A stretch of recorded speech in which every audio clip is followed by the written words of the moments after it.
Hi student, good afternoon. कैसे हैं? आज हम सभी गति व दूरियों का मापन साइंस सब्जेक्ट के तहत टॉपिक गति व दूरियों का मापन के बारे में हम लोग चर्चा करेंगे। तो सबसे पहले आइए देखते हैं कि गति व दूरी है क्या, हम इसका मापन कैसे करेंगे, किन पद्धतियों के द्वारा करेंगे। तो सबसे पहले हम जानेंगे कि गति क्या है। या अन्य वस्तुओं की अपेक्षा किसी वस्तु की स्थिति जैसे स्थान यानी पोजीशन में समय के साथ परिवर्तन को गति कहते हैं। जैसे इसमें होता क्या है कि कोई भी वस्तु किसी अन्य वस्तु की अपेक्षा वो समय के साथ अपने स्थान में परिवर्तन करता है तो उसे हम गति कहते हैं। जैसे एक स्थान से दूसरे स्थान जाना एक गति का उदाहरण है। अब जैसे हम देखेंगे कि अन्य एग्जाम्पल में कि जब दर्जी कपड़ा सिलाई करता है तब उसके पैर क्या होते हैं, वो सिलाई मशीन के पैडल को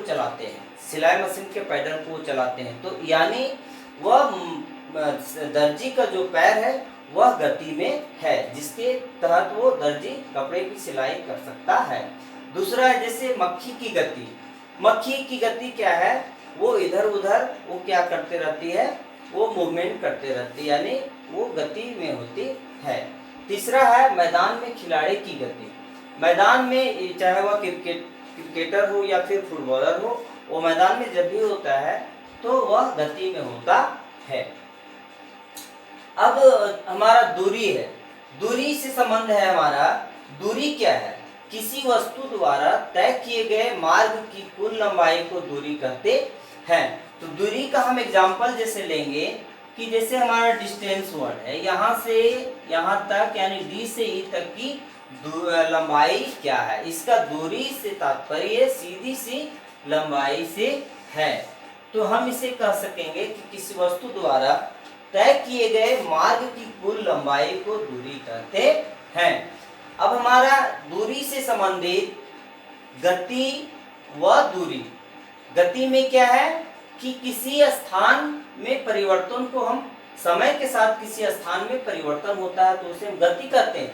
लेकिन हमारा दूरी क्या है कि किसी वस्तु द्वारा तय किए गए मार्ग की कुल लंबाई, मार्ग मीन्स पथ, यानी उसकी लंबाई क्या है से सीधा तात्पर्य दूरी का होता है। अब हम जानेंगे कि अंतरराष्ट्रीय मापक प्रणाली में क्या क्या है।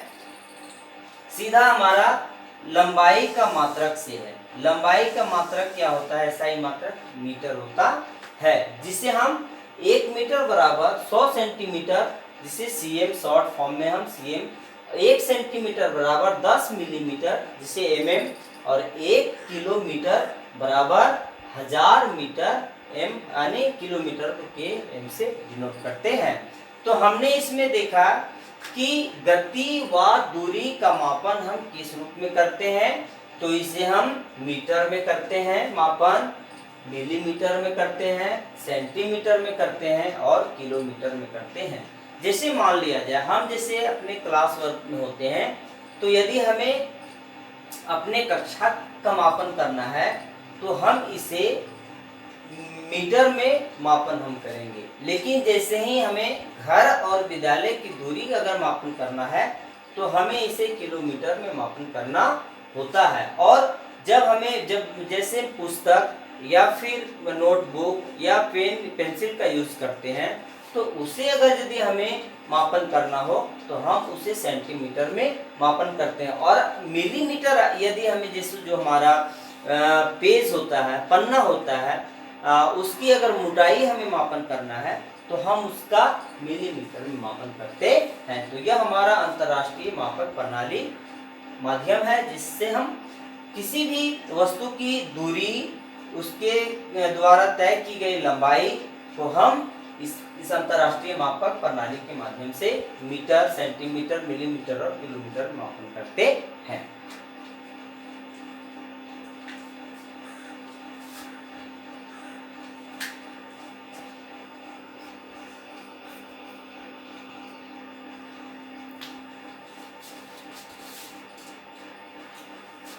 इसमें अब है लंबाई की परिशुद्ध माप। लंबाई की परिशुद्ध माप हम मीटर पैमाना से करते हैं। फॉर एग्जाम्पल, जैसे दर्जी कपड़े का मापन इंच टेप से करता है। दर्जी जो है वो कपड़े का मापन जब भी करता है तो इंच टेप से करता है। कपड़े व्यापारी मीटर छड़ से करता है, यानी उसके साथ एक मेटल रॉड होता है जिससे वह क्या है उसकी माप करता है। किसी वक्र रेखा का मापन अगर यदि हमें या जैसे कोई वक्र रेखा है, टेढ़ा मेढ़ा है, तो उसकी माप हम कैसे करेंगे? तो इसकी माप हम धागे से माप करके उसके बाद फिर इसे मीटर स्केल में माप कर हम उसे ज्ञात करते हैं। अब हम आते हैं कि गति के प्रकार। गति विभिन्न प्रकार के होते हैं, जिसमें हमारा एक 5 प्रकार का है। जो पहला हमारा है सीधी सरल रेखीय गति। सीधी सरल रेखीय गति, सीधी से मतलब क्या है कि वह सीधे पथ पर, यानी कोई भी वस्तु सीधी रेखा में वह अपनी लंबाई या दूरी वो तय करती है, तो वह उसके द्वारा जो हमारा है वो सीधी सरल रेखीय गति कहलाता है। इसमें वस्तु सीधी रेखा या पथ पर चलती है। जैसे सड़क पर चलते वाहन, जो भी वाहन है, जब भी वो सड़क पर चलती है तो वह सीधी रेखा में चलती है। सिपाहियों का मार्च पास्ट, सिपाहियों का जब भी मार्च पास्ट होता है तो वह सीधी रेखा में होता है। वह एक दूसरे के सीधी अनुदिश दिशा में वो चलते हैं, ना कि वह टेढ़े मेढ़े। तीसरा है बंदूक से निकली गोली। बंदूक से जब भी वो गोली निकलती है तो वो हमेशा सीधी रेखा में गमन करती है। दूसरा हमारा है यादृच्छिक गति, रैंडम मोशन। इसमें गति का निश्चित पथ पर नहीं अपितु बदली दिशाओं में होती है। यादृच्छिक मोशन गति जब भी होता है तो यह एक निश्चित दिशा में ना होकर के यत्र तत्र इधर उधर यानी बदली हुई दिशाओं में होती है। जैसे मक्खी की गति और फुटबॉल खिलाड़ियों की गति। मक्खी की गति क्या है कि यह एक निश्चित दिशा में ना होकर के ये कभी दायां कभी बायां कभी आगे कभी पीछे, यानी वह यत्र तत्र वो घूमते रहती है, तो उस गति को हम यादृच्छिक गति कहते हैं। और है फुटबॉल खिलाड़ियों की गति। फुटबॉल खिलाड़ियों की भी सेम कंडीशन है, सेम उसकी स्थिति है। वह जब भी फुटबॉल ग्राउंड में होता है फुटबॉल खिलाड़ी, तो वह क्या करता है अपनी दिशा को वो चेंज करते रहता है, अपने दिशा को वह परिवर्तन करते रहता है। अब तीसरा हमारा है वर्तुल गति या वृत्तीय गति। वर्तुल गति का सीधा तात्पर्य है कि इसमें वस्तु वृत्ताकार मार्ग पर चलती है, यानी यह जब भी चलेगी वह तो एक वृत्ताकार वो डायरेक्शन में ही वो चलती है। तो इसमें जैसे हमारा सूर्य के चारों ओर पृथ्वी की गति, चंद्रमा की गति, यानी पृथ्वी के चारों ओर चंद्रमा की गति, कोल्हू बैल की गति, किसी धागे से पत्थर बांध कर घुमाना, तो ये सभी क्या है वे वर्तुल गति या वृत्तीय गति के वो एग्जाम्पल है। अब जैसे कोल्हू बैल की गति, यह हम लोग ग्रामीण क्षेत्रों से बिलोंग करते हैं, इसे हम लोग बहुत भली भांति परिचित हैं कि कोल्हू बैल मीन्स क्या होता है।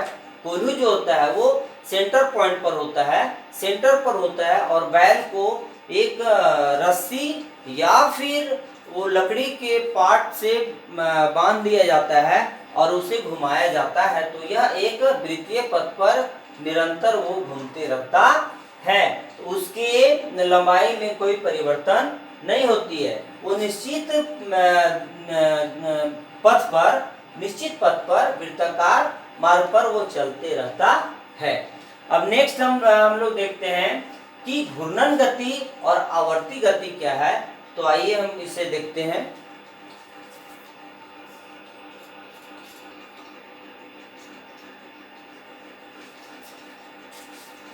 चौथा गति है हमारा आवर्ती गति। इसमें वस्तु एक निश्चित बिंदु के आगे पीछे चलती है। इसमें कोई भी वस्तु एक निश्चित बिंदु के आगे पीछे चलती है। यहाँ जैसे हमारा कोई वस्तु है, यानी एक रस्सी से किसी पत्थर या गोले को बांध करके, बॉब जो पेंडुलम होता है उसे बांध कर झुला दिया जाता है और उसे पकड़कर उसे छोड़ा जाता है, तो वह क्या होता है कि एक निश्चित बिंदु पर वो आगे पीछे आते जाते रहती है। तो इस प्रकार के गति को हम आवर्ती गति कहते हैं। जैसे झूले की गति, लोलक की गति, शाखाओं की गति।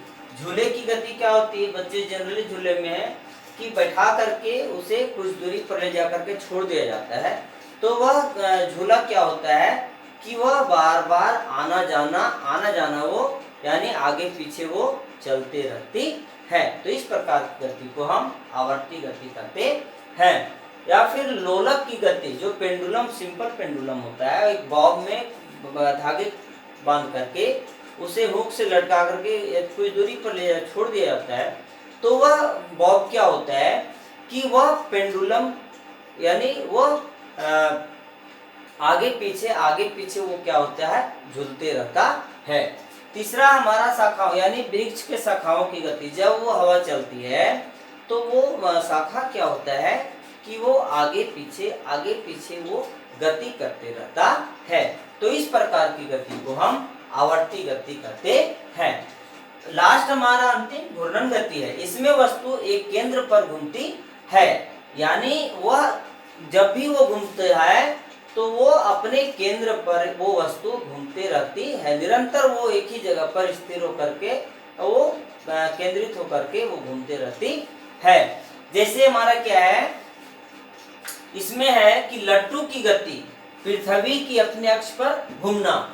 या फिर हमारा क्या है, पंखे की गति, वो क्या है एक ही जगह पर वो घूमते रहती है। तो इस प्रकार के गति को हम घूर्णन गति कहते हैं। आइए अब हम एक उदाहरण के माध्यम से देखते हैं कि गति के क्या प्रकार हैं। तो गति के पहला हमारा रेखीय गति है, दूसरा हमारा आदृक्षिक गति है, तीसरा हमारा वर्तुल गति है और चौथा हमारा आवर्ती गति है और पांचवा हमारा घूर्णन गति है। तो बच्चों मुझे विश्वास है कि आप गति एवं दूरियों का मापन किस प्रकार होता है और गति कितने प्रकार के होते हैं और हम दूरी का मापन किस प्रकार से करते हैं, तो हमने बखूबी इसके बारे में चर्चा किया। और अब आपसे विश्वास, उम्मीद है, आशा है कि आप इसे भली भांति समझते हुए आप अपने मस्तिष्क पर बैठाएंगे और इससे संबंधित जो भी आपके पाठ्य पुस्तक में प्रश्न है आप उसे एज ए होमवर्क के तहत आप उसका वर्क करेंगे, जैसा कि यह क्लास 6 के साइंस बुक में दिया हुआ है चैप्टर 10 में, लेकिन इसे 6, 7 और 8 सभी के क्लास के बच्चे करेंगे। धन्यवाद।